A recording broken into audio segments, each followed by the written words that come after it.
À qui appartient le pouvoir constituant? Le pouvoir constituant appartient soit on est dans un régime politique démocratique, le peuple il est présent. Et si on est devant un régime autoritaire, un régime politique, un système politique qui est autoritaire, le peuple il est exclu, il est marginalisé, il n'est pas présent et on ne prend pas en considération ses attentes ou ce qu'il veut de la Constitution. Concernant la première manière, la manière autoritaire, on a dit qu'il existe deux. Il y a la constitution octroyée, ad-Dustur al-Mamnouh, ça veut dire que seul le roi qui va rédiger la constitution et qui va l'imposer à son peuple. Et il y a une deuxième manière, c'est le contrat. Contrat entre qui et qui? Entre le roi ou le président, et il y a les forces politiques existantes. Là aussi, c'est une manière autoritaire. Même si on entend contrat, ça reste une manière autoritaire. Pourquoi? Parce que l'accord du roi est obligatoire pour que la Constitution voie le jour. Bien, ça c'est la manière autoritaire. Maintenant, on va voir l'autre manière qui est démocratique.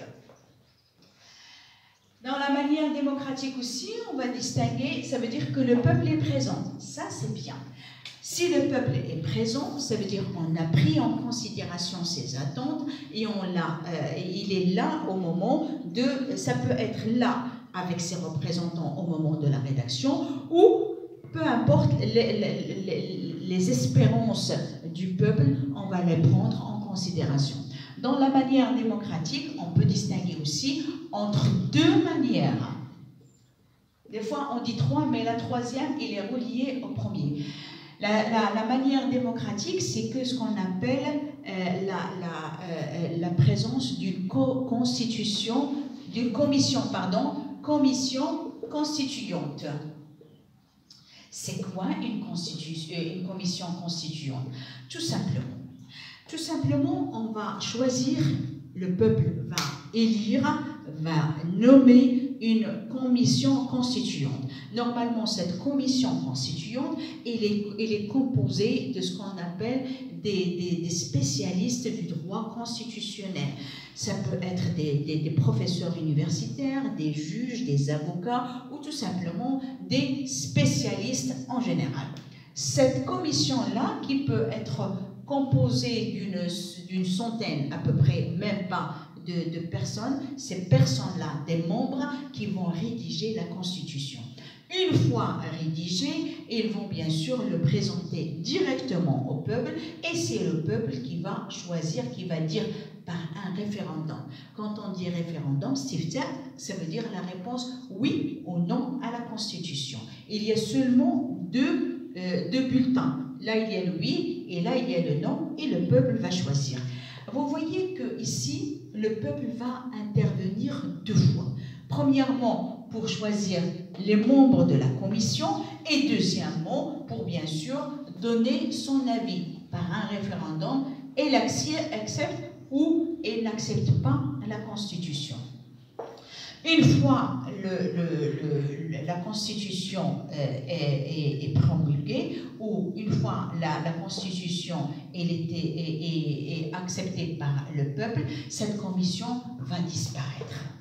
Parce qu'elle a fini son rôle. La même chose qu'on a vu au Maroc. Vous vous rappelez de la Constitution, la dernière là, de juillet 2011, et il y avait une commission constituante qui était dirigée par Abdeltef el-Mennouni, plus d'autres membres. Je crois que c'était presque une quarantaine de personnes, des spécialistes du droit constitutionnel. Une fois la Constitution a vu le jour, cette commission-là a disparu. C'est la même chose. C'est une manière très démocratique. Mais c'est le peuple qui choisit cette commission-là.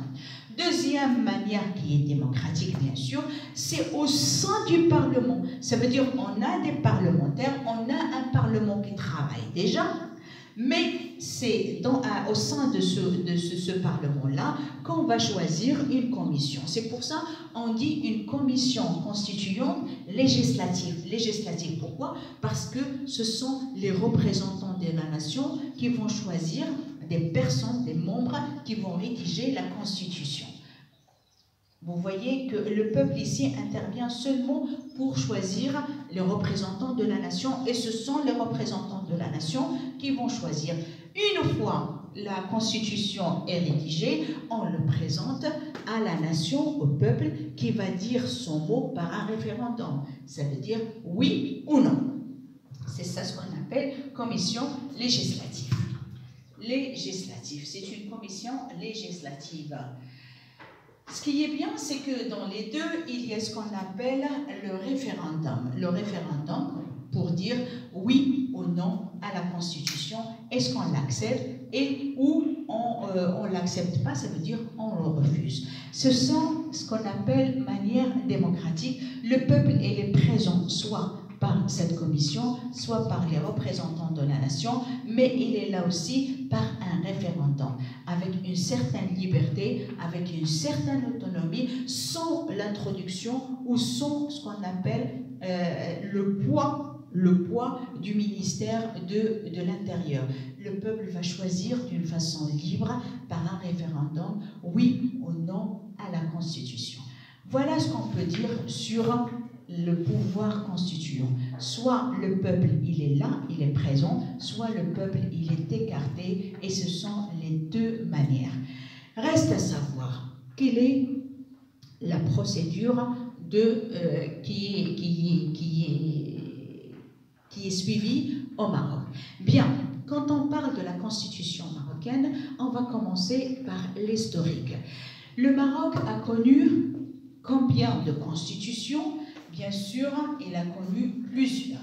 Il y a la constitution qui a vu le jour juste après l'indépendance. C'est la constitution de 1962. 1962. Il y a la constitution de 1970, 1972, 1992, 1996 et la dernière de 2011. Vous voyez, ce sont les constitutions connues au Maroc. Mais avant 1972, il y avait un projet de constitution, elle est datée de 1908. Et quand je dis 1908, ce projet-là était rédigé ici à Tanger par le journal Lisan al-Arab, mais il n'a pas vu le jour. Pourquoi? Parce que juste après 1912, le Maroc a connu le protectorat et ce projet-là n'a pas vu le jour. Ce qu'il faut dire, entre parenthèses, concernant ce projet-là, c'est un projet de constitution qu'on peut dire qu'il était vraiment complet. Que ce soit pour les droits, pour les libertés, aussi pour les rapports entre les gouvernants et les gouvernés. Mais là, j'insiste surtout sur la liste des droits et des libertés. C'était vraiment un projet excellent, mais qui n'a pas vu le jour. Après, bien sûr, la décolonisation du Maroc, le roi Feu Hassan II, bien sûr, a voulu répondre au souhait de son père Mohamed V, avoir une constitution. Ben, c'est une norme, je crois que c'est tout à fait normal. Une fois on a l'autonomie, une fois on a l'indépendance, il nous faut une constitution, une loi fondamentale, une charte fondamentale. C'est pour ça, 1972, c'était la première constitution marocaine. Comment elle était élaborée? Par quelle manière?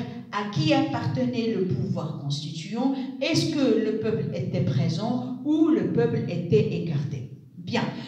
Ce qu'il faut savoir, c'est que Abdelhak Torres, qui est célèbre ici dans la région du Nord, c'est qu'il a voulu une constitution qui prit en considération la présence du peuple ou l'espérance du peuple. C'est vrai que le Maroc c'était un État jeune qui vient d'avoir son indépendance. Il y avait le taux d'analphabétisme qui était vraiment très haut, mais tout ça, on a essayé de prendre en considération de tout ça. C'est pour ça, la Constitution de 1962, elle est inspirée d'une façon intégrale de la Constitution française d'octobre 1958. Par exemple, on va trouver une certaine ressemblance entre les deux constitutions. Reste à savoir à qui appartenait le pouvoir constituant de 1962. C'est vrai qu'il y avait des débats à ce moment-là, est-ce qu'il faut intégrer le peuple qui, dont la plupart étaient analphabètes, ou il faut choisir une commission? Il y avait une commission qui était composée de 78 membres du Conseil constitutionnel, mais au moment d'un discours officiel, qui était radio-télévisé ou radio-diffusé, pardon, au Maroc, et c'était le 18 novembre 1962, Feu Hassan II a déclaré que la Constitution de 1962, il était fier de dire ça, que la Constitution de 1962, elle était rédigée par ses propres mains. Ça veut dire quoi? Ça veut dire que c'est lui qui a rédigé cette Constitution. Une fois la Constitution était rédigée, elle était présentée au peuple, et le peuple a dit d'une façon majoritaire par référendum oui à la Constitution de 1962. Juste après, bien sûr, le Maroc a connu d'autres constitutions jusqu'à la dernière, qui est de 2011. La Constitution de 2011, comment elle était élaborée? Elle était élaborée par une commission constituante, c'est bien, mais ce n'est pas le peuple qui a choisi cette commission constituante, c'est le roi qui l'a choisi. Une fois cette commission a fini la rédaction de la Constitution, le roi a approuvé en premier lieu cette Constitution. Et après on l'a présentée au peuple pour dire oui ou non par un référendum. Vous voyez les étapes. Par contre, les autres constitutions, on va trouver qu'elles ressemblent presque mot par mot. Il y a des articles où il y a une ressemblance incroyable avec la Constitution de 1962. À part quelques retouches et à part quelques suppressions de quelques articles, c'est tout. Mais dans le contenu, il y a une ressemblance intégrale avec la Constitution de 1962. Voilà ce qu'on peut dire sur la Constitution marocaine.